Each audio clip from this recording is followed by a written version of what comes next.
Hello everyone, आज के इस वीडियो में हम पढ़ने वाले हैं क्लास 12 केमिस्ट्री का बहुत ही इंपॉर्टेंट टॉपिक जो है मोललता।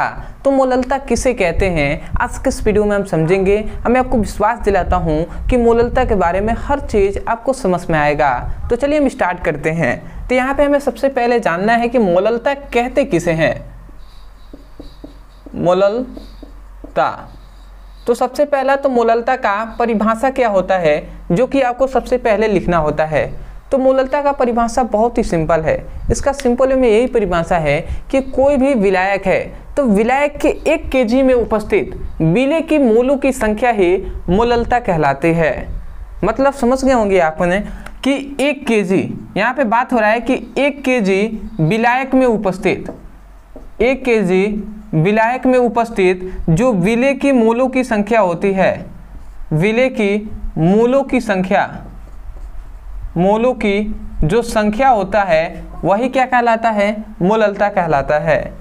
तो आप सिंपल में परिभाषा नहीं कह सकते हैं कि 1 kg विलायक में उपस्थित विलेय की मोलों की संख्या मोललता कहलाता है।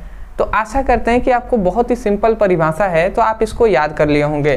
तो चलिए मैं परिभाषा लिख दे रहा हूँ। परिभाषा आप ये लिखेंगे कि 1 kg, kg को आप किलोग्राम भी लिख सकते हैं। तो 1 kg विलायक में उपस्थित विलेय की मोलों की संख्या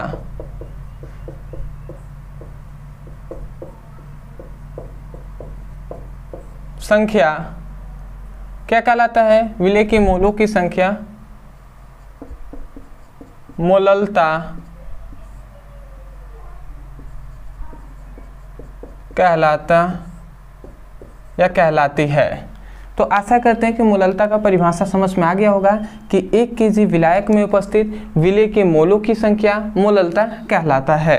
ठीक है, अब आते हैं इसके फॉर्मूले पर। तो इसको भी हम फॉर्मूला भी इसका देख लेते हैं। तो देखिए, जो मोललता होता है तो मोललता को हम स्मॉल m से प्रदर्शित करते हैं। तो स्मॉल m इक्वल टू होता है, मतलब मोललता, मैं यहाँ पे लिख भी दे रहा हूँ, मोललता जिसे हम स्मॉल m से प्रदर्शित करते हैं। तो मोललता इक्वल टू होता है विलेय का मोल बटे विलायक का भार, और वो भी किस में, तो केजी में, मतलब किलोग्राम में।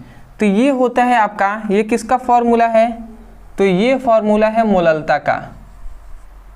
तो आशा करते हैं आपको मोललता का जो फॉर्मूला है ये आपको याद हो गया होगा। अब देखिए, इस मोललता के फॉर्मूले के एक और रूप से हम चेंज कर सकते हैं। क्योंकि हम जानते हैं, एक और बात हम जानते हैं कि मोल बराबर फॉर्मूला होता है, मोल बराबर होता है भार बटे अणु भार। ये फॉर्मूला होता है कि मोल बराबर क्या होता है, भार बटे अणु भार। तो यहाँ पे भी विलेय का मोल है, तो विलेय का मोल बराबर क्या हो जाएगा, विलेय के भार बटे विलेय के अणु भार। तो यही मान यहाँ पे हम पुटअप करते हैं। तो इसको हम अदर तरीके से हम किस तरीके लिख सकते हैं, मोललता इक्वल टू हो जाएगा फिर से विलेय का भार बटे विलेय का अणु भार, और गुणे क्या हो जाएगा, विलायक का भार।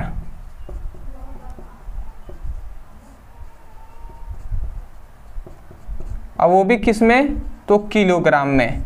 तो ये आपका दूसरा फॉर्मूला हो गया।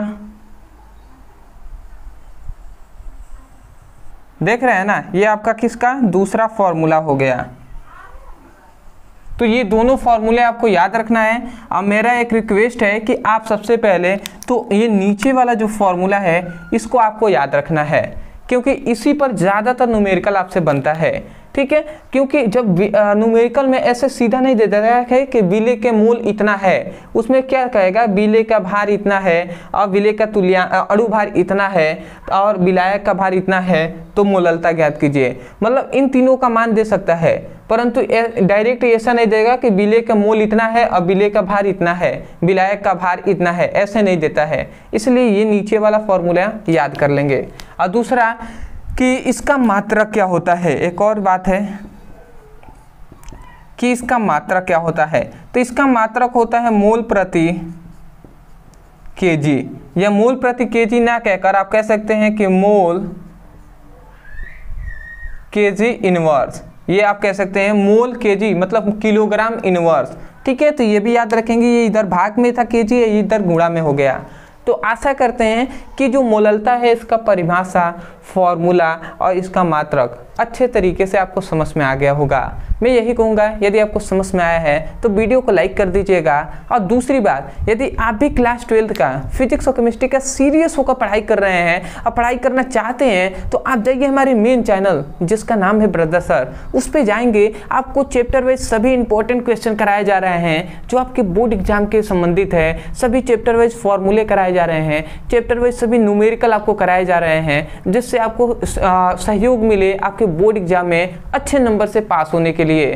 तो आप जाइए उस चैनल से जुड़ जाइएगा और चैनल के प्लेलिस्ट में जाकर वहां से फिजिक्स और केमिस्ट्री के अच्छे से पढ़ाई कीजिए। तो आशा करते हैं आप समझ गए होंगे।